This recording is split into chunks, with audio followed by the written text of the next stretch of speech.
બોટાદના ખેડૂતો હવામાન આગાહીકાર અંબાલાલ પટેલના સમર્થનમાં આવ્યા।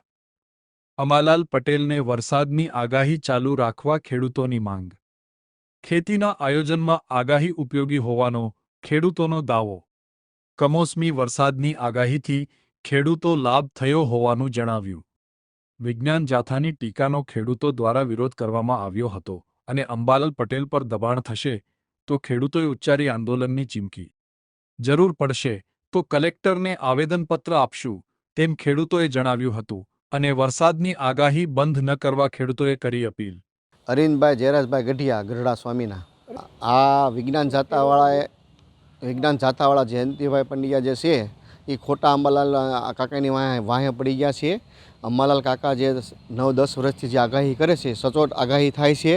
બીજું કે જ્યારે અમારે પાક તૈયાર થઈ ગયો હોય અને અંબાલાલ કાકા એમ કહે છે કે વરસાદ આવે તો ત્યારે અમે ખેડૂતો બધા ટાઈમે પાક પણ ઝડપથી અમે વીણી લેવી છીએ, એટલે એમાં કોઈ શંકાનો કોઈ સાર નથી। અને અંબાલાલ કાકા જે આગાહી કરે છે એ કોઈ કંઈ ભૂવા ડાકલા એવું કંઈ નથી, નક્ષત્ર આકાશના વાતાવરણ ઉપર જોઈને અને આગાહી કરે છે અને અમે અંબાલાલ કાકાની સાથે સપોર્ટ છીએ। અને આવનારા સમયમાં જો અંબાલાલ કાકાની વાહે વિજ્ઞાન જાથાવાળા પડશે તો અમે બધા ખેડૂતો કલેક્ટરને આવેદનપત્ર દેવા તૈયાર છીએ। અમરસિંહભાઈ કાનજીભાઈ માણિયા ગઢડા સ્વામીના આમ જો ગણીએ તો અંબાલાલ કાકાએ જે નહીં જાહેરાત કરવાની જે વાત કરી છે આગાહીની, એ ખેડૂત માટે તો દુઃખ જ છે।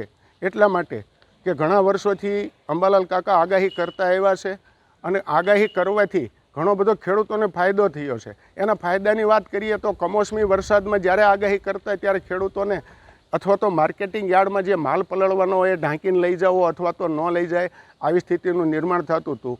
એટલા માટે અંબાલાલ કાકા જે આગાહી કરે છે એ આગાહી એને ચાલુ રાખવી જોઈએ, એનાથી ખેડૂતોને અને વેપારીઓને ઘણો બધો ફાયદો થાય એમ છે।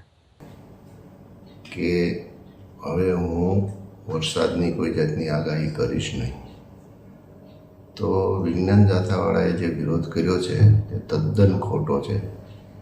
કેમ કે અંબાલાલભાઈ પટેલની આગાહી 90થી 95% સાચી પડતી હતી। આજે હું એક ખેડૂત તરીકે એનો વિરોધ કરું છું વિજ્ઞાન જાથાનો, અને અંબાલાલભાઈ પટેલને અમે સપોર્ટ કરીએ છીએ કે તમે તમારી આગાહી કરવાનું ચાલુ રાખો। તમે આગાહી કરો છો એનાથી ખેડૂતને ઘણો સપોર્ટ થાય છે, આગવી બધી જાણ થાય છે, માલ સામાન એનો બચે છે, પાક નિષ્ફળ જવામાં ઘણો ફાયદો થાય છે, ટાઈમે ખેડૂત પાક લઈ શકે છે। ખરેખર જો આમ ગણીએ તો દુઃખદ ઘટના છે, કારણ કે અંબાલાલ પટેલ જે આગાહી કરતા આ આગાહીથી ખેડૂતોને ફાયદો થતો હતો, કારણ કે એ અગાઉ આગાહી કરતા હતા અને ખેડૂતને કોઈ પાક લેવાનો હોય કે કોઈ નીણબીણ બહાર પડી હોય, કોઈ ઘાસચારો હોય કે કોઈ ખેતી કરવાની હોય, એમાં ખેડૂતોને મોટા ભાગે ફાયદો રહેતો હતો। અને અંબાલાલ જે આગાહી કરતા હતા એમાં મોટાભાગની આગાહી સાચી પડતી હતી અને વરસાદ આવતો હતો, એટલે ખરેખર ખેડૂતો માટે દુઃખદ ઘટના છે કે આ એમને ન કરવું જોઈએ અને જે આગાહી કરતા એ ખરેખર શરૂ રાખવું જોઈએ। અંબાલાલ પટેલે આગાહી કરવાનું બંધ ન કરવું જોઈએ, કારણ કે જ્યારે તે આગાહી કરતા ત્યારે ખેડૂતોને જો વાવણી કરવાની હોય કે કોઈ પાક લેવાના હોય તો આગાહી ઉપરથી ખબર પડતી કે અગાઉ કઈ રીતે આયોજન કરવું।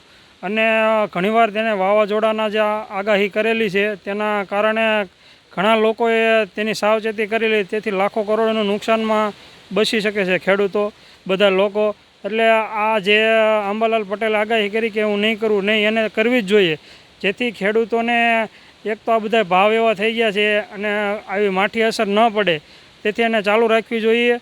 અને જે કમોસમી વરસાદ, ખાસ કમોસમી વરસાદની જે આગાહી કરતા તેના લીધે ઘણા ખેડૂતોને અત્યાર સુધીમાં કરોડો રૂપિયાનો ફાયદો થયેલો છે।